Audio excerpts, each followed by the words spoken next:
Hello everybody, welcome back to Aurabox. I am Aura, and in this video we're going to be discussing talents and rotations for Mythic Plus in Shadowlands Season 1, specifically in patch 9.0.5. We will be discussing the various different covenants. A couple of gear options will tie in to the builds, but we will specifically cover gearing and stat weights in another video. I have just previously covered Soulbinds and conduits, so I will link that video below in the description. But if either of these guides help you, I would very much like it if you would drop me a like or a comment, and we will put this show on the road. So, swapping to the main screen, we have a generic Mythic Plus setup for Kyrian paladins. There are, as mentioned in a previous guide that I did, there are two main builds essentially for Mythic Plus. You have the 1 minute execution sentence final reckoning build, and you also have the 2 minute based Zeal and Sanctified Wrath build. Not much variation in terms of the second tier and the fifth tier at the moment in the current season and the current meta for Retribution Paladins for Mythic Plus, but we will go into that. So let's start with the first talent row. You have Zeal versus Execution Sentence. Now, Zeal is a passive and therefore easier to play with for the most part. Judgment empowers you with Holy Zeal, causing your next 3 auto attacks to occur 30% faster and deal additional holy damage. This does actually stack up if you repeated the judgment and can't burn all of your stacks, so you may end up with 5 or 6 stacks of Zeal rather than 3. They do not overwrite. Execution Sentence, on the other hand, is a holy power spender, and it's on a minute cooldown, and what it does is it stores up 20% of all the damage you do to the target, and then does that at the end of the 8 seconds on top of the 4.9 thousand damage that it does in my case. These values as holy damage are affected by your mastery, but we will get into that towards the end of the video, and we will also cover it further in the stat weight and gear video that I will also link in the description. The next tier is Imperium Power. Now, there is some argument to be made for potentially using Fires of Justice, but those are few and far between, because Fires of Justice reduces the cooldown on Crusader Strike and grants you grants it a 15% chance to cause your next Holy Power spender to cost 1 less. This helps improve your economy of holy power spenders and how many you can get through a fight. The main argument for potentially using this is on tyrannical weeks, potentially, with Final Reckoning, because it enables more holy power spenders to be used within a shorter period of time, but it is RNG reliant. More common talent, or the easier and most effective talent to use on this tier row, though, for consistency's sake, is Imperium Power. Your Crusader Strike has a 15% chance to make your next Divine Storm free and deal additional damage. We will go into why this is so strong later. The third tier row is very much up to your own personal preference. Generally speaking, Fist of Justice will be your go-to, because it reduces the cooldown on our stun every time we spend holy power. So every time we use a 3 holy power, we reduce the cooldown by 6 seconds. It takes our 1 minute cooldown down to roughly about 30 seconds. You do have cases where Repent might be useful if you need specific CC in Spires of Ascension, for instance, and you want to CC one of the Menders just to make pack pulls easier. But you will usually find that a Mage Polymorph, Hex, Sap, Imprison or even a Holy Paladin may be using this, if they're not using Blinding Light for an additional interrupt. Keep in mind, though, that Blinding Light is on a 90-second cooldown. So, Retributions will usually be with Fist of Justice. The fourth tier, we have the option between Unbreakable Spirit and Cavalier. This is where you start getting a bit of personal choice, because this particular line, as well as the 6th tier line, kind of go hand in hand a little bit. Unbreakable Spirit reduces the cooldown of Divine Shield, Shield of Vengeance, and Lay on Hands by 30%, which makes what would be a 2-minute cooldown for... We'll just swap to Cavalier to show the initial cooldowns. So Shield of Vengeance is a 2-minute cooldown. Lay on Hands, you know, the famous 10-minute cooldown. Divine Shield, 5-minute cooldown.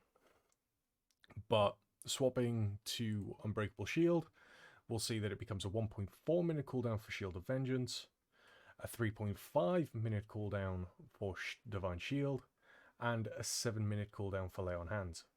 Substantial cooldown reduction. Cavalier, though, merely gives us a second charge of Divine Steed, and which increases our mobility. Now, as we discussed in the Soulbind and Conduits video, a common finesse conduit to take is Light Barding, which increases the duration of Divine Steed. So, for Cavalier, that then goes for both Divine Steeds, which will drastically improve your mobility, but you will have a longer period in between defensive cooldowns. Now, the 5th tier, Divine Storm, Seraphim, and Holy Avenger. Unfortunately, due to the fact that Holy Avenger is a 3-minute cooldown, it does not line up well with any of our abilities. So, therefore, unfortunately, it is never taken. You then have a toss-up between Seraphim and Divine Purpose. Now, Divine Purpose can be played, but due to its RNG nature and the current way stats are working, Seraphim is the preferred talent of this tier. The reason for this is because Seraphim will give you 8% haste, critical strike and versatility, and 13% mastery for 15 seconds after spending 3 holy power, which will then feed into the most important decision you will make on the 7th tier. Going quickly covering the 6th tier though. Selfless Healer versus Healing Hands. The reason just because Vengeance is not taken is because it is a 5 holy power cost. That means if you use it, you will have nothing afterwards and have to go into generators.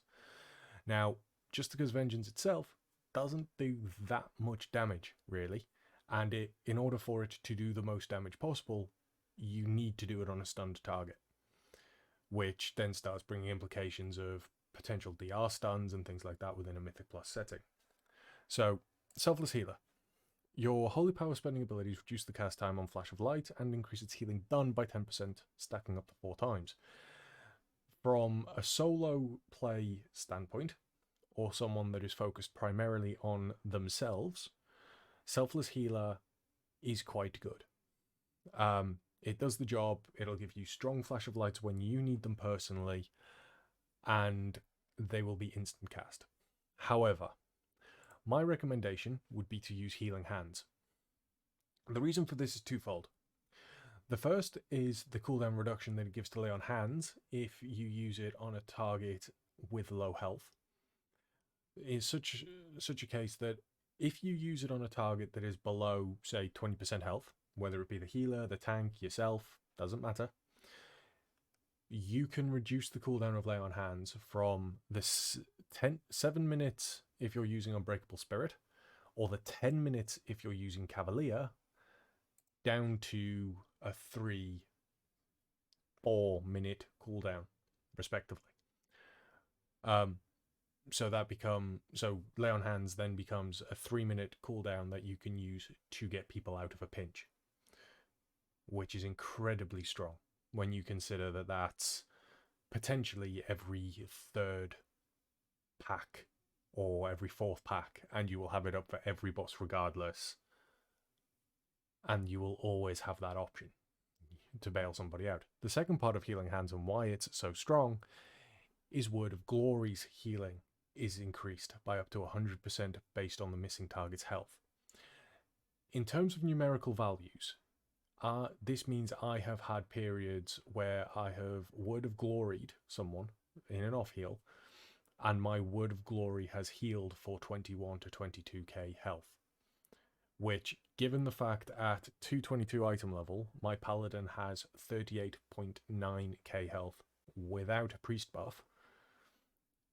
With a priest buff, I break the 40k or 40,000 health mark.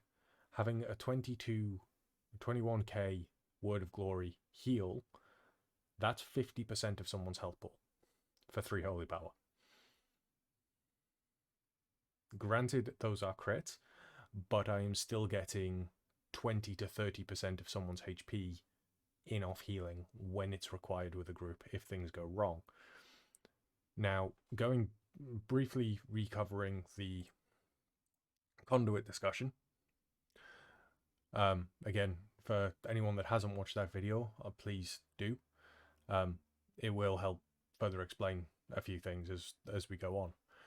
But those strong Word of Glories then feed into our endurance conduit shielding words. So 21% of that 22k heal you've just given someone is now a shield on you. Ideal for when things get a little bit hairy. Now, onto the final tier, and arguably the most important tier, regardless whether you're Kyrian, Venthyr, Necrolord, or Night Fae. It really doesn't matter at this point. Final Reckoning, there is some argument to be made for Crusade, but generally those that run Crusade will be Venthyr paladins, and they will be in single target scenarios. Because this guide focuses on Mythic Plus, we don't necessarily need to talk about Crusade. Our options are Sanctified Wrath and Final Reckoning because they are the AoE options. We'll start with Sanctified Wrath. It's a passive, and it increases the duration of Avenging Wrath by 25%. During Avenging Wrath, each holy power spent causes you to explode with holy light for an amount of damage. Again, at the moment it's 529 mastery, 529 damage, but it is affected by your mastery. So the more mastery you have, the more damage you will deal during wings. Final Reckoning, on the other hand, is another 1 minute cooldown available to us, and it calls down an AoE blast. And any target hit by this also then causes them to take 50% additional damage from your holy power abilities for 8 seconds. Now, this is why there is a potential for Fires of Justice, because by reducing the amount of holy power required for holy power spenders, you can get more into the 8 seconds required for Final Reckoning. However, again, it's RNG. With Imperium Power, you can have more consistent Final Reckonings. The passive of Final Reckoning, however, is while it's off cooldown, your attacks have a high chance to call down a small bolt that is single target, doing the exact same thing at slightly reduced effectiveness. So it causes a single target that you are fighting to take 10% increased damage from your holy power abilities. So this means that you get benefit from it, both single target and AoE. Now, how do the Covenants affect this, I hear you ask? Well, due to certain Covenant abilities, primarily Divine Toll from Kyrians, you will find that Kyrian Paladins favour more or lean more into the 1 minute execution sentence Final Reckoning build. The reason for this is because we can essentially have what is referred to as main or mini, big, small burst windows every minute. Because what happens is your first burst, you will use everything, your 1 and 2 minute cooldown being wings, and you will just burst as normal. However, once the minute mark comes up, you will then be able to do a small burst or smaller burst, because you will still have access to Seraphim, Divine Toll, Execution Sentence, Wake of Ashes, and Final Reckoning. So you can go between these ebbs and troughs, and usually you will have something for every pack, especially in higher keys. The other playstyle, though, is a 2-minute build. And this is because the majority of your damage will come from your wings windows, in which you will prioritize doing consistent damage with Zeal, and then during your wings, you will pop off and you will do a crazy amount of damage. Now, what we're going to do is I am going to do a couple of scenarios where we will attack the dummies in front of us, the small AoE cluster, and I will show the differences between one build versus the other. And we will enlarge the DPS meter so as to show just how everything looks. So let's just close that for a moment, scale it down, and we will increase the size.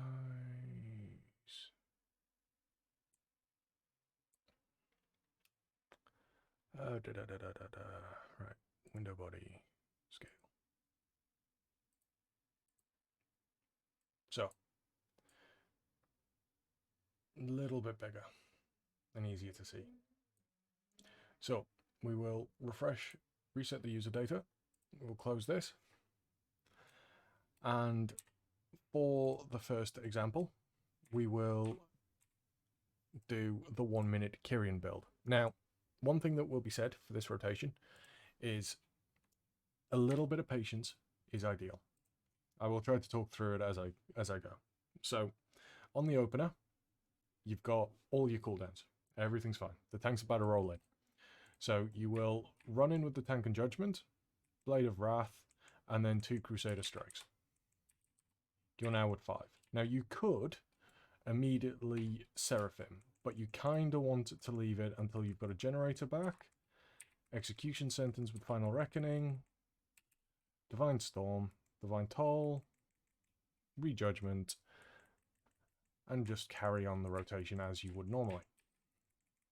And you'll see that the AoE damage was about 14k.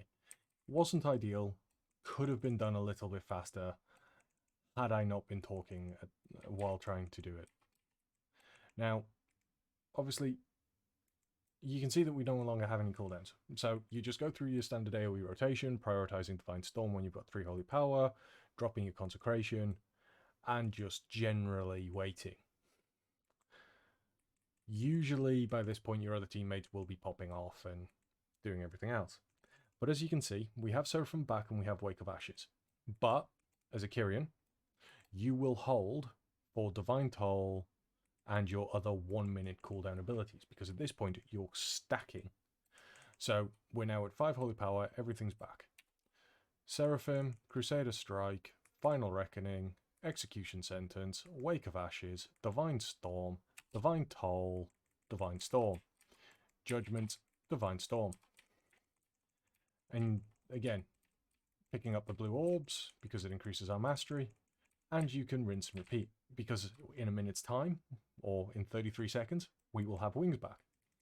Then we can go into a big burst. And you can do this from pack to pack to pack. So if we end the combat and look at the damage, you can see the Divine Storm, it had crits for 17k in that, with normal hits of being 8k. Those were during your Final Reckoning windows.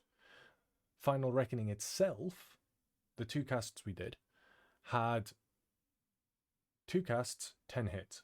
So both times hitting 5 targets. And those ranged from 5.7k per hit to 13.7k for a crit. Again, these crits were likely during the wings period. Execution Sentence. Because of Execution Sentence is also priority damage, you both hit in this particular situation. Again, they weren't optimized, but they put in 26 to 31k priority damage into that one target. So Prideful spawns in the middle of a pack, or if you need to essentially do the Fire Mage's job of just funnel a target. Yes, you can AoE into everything, but whatever you are specifically targeting will always die faster due to the nature of the abilities that we're throwing into it. Going into the next build, however, so the Zeal Sanctified Wrath, we don't need to wait as long during our windows. I will explain this particular gear choice in a little while, but to TLDR, to keep it relevant with the talent, Sinful Gladiator's Badge of Ferocity, 1 minute on use, trinket. Fantastic for the Reckoning build, because you can trinket it, or you can macro it in with Final Reckoning. So every time you Final Reckoning, you will use your 1 minute trinket. So you will always, during that 1 minute burst with Seraphim, Wake, Execution Sentence, Divine Toll, have that bonus primary stat. So having nearly 200 extra strength every time you go to burst is huge. However, in the Sanctified Wrath build, you're not bursting every minute. You're bursting every 2 minutes. So something like the Instructor's Divine Bell, which increases your mastery, is far more superior. But we will go into that in another video. So we now have wings back up. Everything's ready to go. We're in the Zeal build, Sanctified Wrath. Now, this particular build is predominantly what you will see if you are non-Kyrian, because you don't have Divine Toll. So you can use this particular build with Ashen Hollow, Vanquish's Hammer, or Blessings. But this is what you'll see. And the opener is pretty much the exact same. If I just swap the trinket location, Judgment in, Blade of Wrath, Crusader Strike, drop a Consecration, Wings, Seraphim, Trinket, Wake, Divine Storm. In my case, I had Divine Toll just to go with it. And as you can see here, just by going through the rotation now, my AoE DPS is significantly higher. My AoE burst is significantly higher. And just going through the rotation as you would normally. Now, obviously, this is where you get to choose, because this particular Sanctified Wrath build, as you saw by the burst there, I hit 21k. I could have quite easily hit 25, 26k had I been flasked, fooded, and better optimized for this. But the difference with those two abilities, or two talent builds, is your group would need to pull around you having wings for your Sanctified Wraths. Whereas the 1 minute build is more consistent and more forgiving, because you can put priority damage out. Now, we will end this particular video here, and in the next one I will cover gear and how to sim yourself, which I will do in detail to hopefully help you newer players. Again, I hope this video has helped you. If it has, please like, comment, and subscribe. And if you have any further questions, please go to my Twitch channel, where I will be live, and I will be more than happy to help and assist any of you. I hope you all have a lovely day, and I will catch you in the next video. See you later.